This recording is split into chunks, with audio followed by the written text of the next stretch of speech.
14th. June 14th. Yeah. Saturday. We're at Mohegan Outdoor Center. I'm sitting with Tad.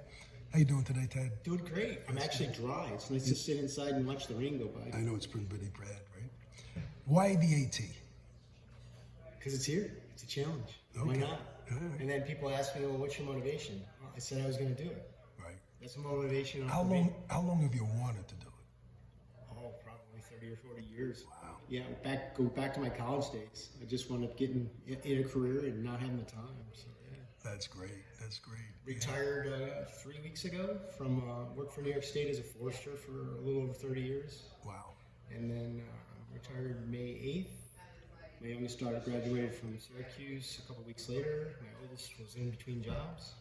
So the three of us hit the trail. That's great. So you're doing with the two daughters? Two daughters, 21 and 23. As I was telling you earlier, they look like teenagers still, so we get some dirty looks until people understand they're my daughters. And I'm not traveling with some young ladies that I just met on the trail. Right, that's great. You're doing a flip-flop, right? We are. We started Harper's Ferry on May 20th. Yeah, hoping to get to Katahdin before August 31st. Okay. My youngest is headed to Spain on a Fulbright scholarship. So Right, so she's got to leave. she's got to leave, and then the oldest one is planning on hiking with me. We'll go back down to Harper's Ferry and head south in the fall. I'm really looking forward to hiking in the fall. You know, you get that first frost, knock the bugs back. Oh. The heat's kind of dissipating. I think it'll be great. Best time. It's my favorite time of the year, actually. Yeah, and that'll be nice finishing with one of your daughters anyway. Yeah, for sure. That's cool. Have you ever done a through hiker like this before? Not- Or any kind of through hike? I've done a lot of hiking with my wife before kids. You know, so we went to Scotland, did the West Island Way. Really? We had tandem bike. We flew to Hawaii. There's a 440-mile loop you can do around Big Island.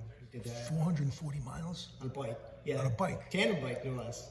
Really? Yeah. And the two of you did it? Two of us did it. A lot of fun. Great way to travel and see stuff. So I'm into bike touring too. So one of next year's projects is probably to try to do the Erie Canal Trail through New York. Oh, how many miles is that? Oh, I'm not really sure.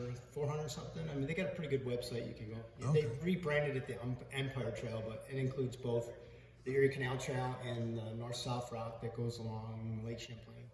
And where does it start? Where does it end? So the Erie Buffalo. Canal Trail, Buffalo to Albany. Okay. Oh, that's so it goes cool. across the whole state. Yeah. Wow. Yeah. That'd be nice. So you can camp it, obviously, right? They're Or no? getting, you know, they're still developing it. Trail towns and folks are trying to figure out, you know, like they have already on the AT, what people that are traveling by bike need Okay. in terms of camping and stuff. So businesses are starting to pop up. It's still pretty new, but yeah, That's I'm looking exciting. forward to that. Yeah. So always trying to think, what's the next adventure? Do you think you'll have any aspirations after you finish this one to do the PCT or the I've already been talking about it with my youngest daughter. She's interested in coming back because she can't do the whole AT. I said, well, I'm not sure I'd want to do the AT again. First, I got to finish it once, but I would be interested in going to do the PCT. Right. So we're talking maybe in a couple of years. That'd be But great. to get executive approval from their mom. Oh, she was on board with this one, so. Well, she was happy to drop us off. Right. she dropped us off at Harper's Ferry. We'll see if she comes back and gets us. She's gonna leave you, right? She might. Just walk it. You walk home. If you had one good tip for a new through hiker, what would it be? Oh, boy. I know it's a tough one. Just one though. Let me see. You know, a lot of people spend a lot of time planning. We've been doing it a section at a time, 3 or 4 days at a time. Here's where we need to get food. You think much more beyond that, and somebody could twist an ankle, the weather could be against you, you could see something that you want to stop and you don't do the miles. So I would say just, you know, take what the trail gives you and don't plan too far ahead because you'll miss some things. That's great. Cool. That's great. Hey, but thanks for visiting with me today. Thank you. Nice meeting you. All right.